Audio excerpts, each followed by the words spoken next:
وَقُلْنَا يَا آدَمُ اسْكُنْ أَنْتَ وَزَوْجُكَ الْجَنَّةَ، اور ہم نے کہا کہ اے آدم رہو تم اور تمہاری بیوی جنت میں۔ اب یہ جنت کون سی ہے؟ اکثر حضرات کے نام کر کے نزدیک یہ جنت کہیں آسمان ہی میں تھی، آسمان ہی میں حضرت آدم کی تخلیق ہوئی۔ البتہ یہ سب مانتے ہیں کہ ایک وہ جنت الفردوس جو ہے جس میں جانے کے بعد پھر واپس نکلنے کا کوئی امکان نہیں، یہ وہ جنت نہیں ہے جس میں کہ آخرت میں لوگوں کو جا کر داخل ہونا ہے، اس میں داخل ہونے والے کے نکلنے کا کوئی امکان نہیں۔ ایک رائے یہ بھی ہے، میرا رجحان اس رائے کی طرف ہے، تخلیق آدم اسی زمین پر ہوئی ہے۔ وہ جن مراحل سے گزری ہے تخلیق، وہ ایک علیحدہ مسئلہ ہے۔ بائیولوجی اور وحی دونوں اس پر متفق ہیں کہ مٹی سے، کرسٹ آف دی ارتھ سے انسان بنا ہے، اس پر اتفاق ہے، قرآن کا بھی اور بائیولوجی کا بھی، جدید علم الحیوانات کا بھی، علم الحیات کا۔ سٹیجز کیا ہیں اس میں اختلاف ہو سکتا ہے، اس کو چھوڑ دیجئے، وہ اس وقت کا بحث نہیں۔ یہی کسی اونچے مقام پر کوئی سرسبز و شاداب علاقہ تھا جہاں حضرت آدم کو رکھا گیا، کہ جہاں ہر طرح کے میوے تھے، ہر شے، لا تظمأ فیہا ولا تضحیٰ، نہ اس میں بھوک لگے گی، نہ دھوپ تمہیں ستائے گی، ہر طرح کی چیز تمہیں فراہم ہے۔ وہاں رکھے گئے ہیں صرف ایک ڈیمانسٹریشن کے لیے، کہ انہیں نظر آ جائے کہ شیطان میرا دشمن ہے، وہ مجھے ورغلائے گا، طرح طرح سے میرے اندر وسوسہ اندازی کرے گا، میرے اور میری اولاد کے، صرف ایک ڈیمانسٹریشن۔ اس کی مثال یوں سمجھیے کہ سلیکشن تو ہو گیا، سی ایس پی گریڈ میں کوئی شخص آ گیا ہے،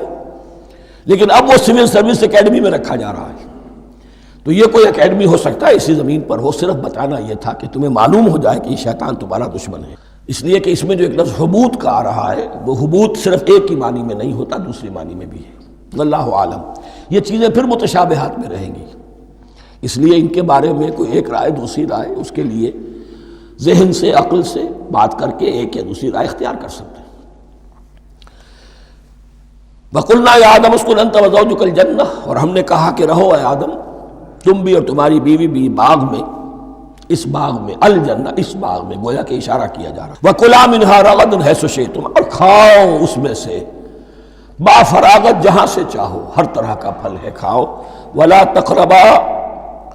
هَٰذِهِ الشَّجَرَةَ، یہاں پہ اس درخت کا نام نہیں دیا گیا، اشارہ اس درخت کے قریب مت جانا۔ فَتَكُونَا مِنَ الظَّالِمِينَ،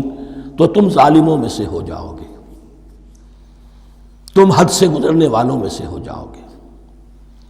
اب اس کی بھی حکمت سمجھیے کہ چونکہ ڈیمانسٹریشن کرانی ہے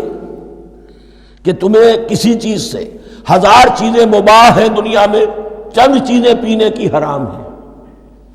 اب تم اگر ان ہزار مباح چیزوں کو چھوڑ کر حرام چیز کو پیتے ہو تو یہ تمہارا اختیار ہوا، جبکہ اللہ تعالیٰ نے مباحات کا دائرہ بہت وسیع رکھا ہے۔ جس سے چاہو چند رشتے ہیں جو بیان کر دیے گئے، یہ حرام ہے، محرمات ہے، ابدیہ ہیں، ان سے تو شادی نہیں ہو سکتی، باقی کسی مسلمان عورت سے دنیا کے کسی کونے میں وہ شادی کر سکتے، کروڑوں کے آپشنز آپ کے لیے خالی کھلے ہیں، لیکن پھر بھی انسان شادی نہ کرے، زنا کرے،